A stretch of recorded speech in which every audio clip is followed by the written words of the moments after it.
How to fix Facebook temporarily blocked error. Step 1. Wait it out. First things first, don't worry too much. This happens sometimes for security reasons. Just wait a few hours or up to a day before you try logging in again. Step 2. Check messages or emails. While you're waiting, keep an eye on your email or the notifications in your Facebook app. Facebook usually sends a quick message explaining why they blocked your account temporarily. This will give you the details you need. Step 3. Verify your identity. If it seems like a security thing, Facebook might ask you to prove it's really you trying to log in. This usually means confirming your identity through your email or phone number that you've verified with them. Step 4. Change your password. If you think someone might have tried to get into your account without your permission, change your Facebook password. Make sure the new one is strong and something only you would know. Step 5. Contact Facebook support.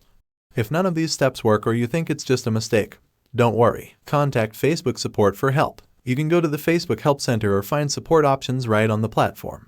So, there you have it. Simple steps to resolve the Facebook temporarily blocked error. Remember, it's usually just a security precaution. Stay patient, follow these steps, and you'll be back to using Facebook in no time. If you found this guide helpful, please give it a thumbs up and subscribe for more tips. Thanks for watching.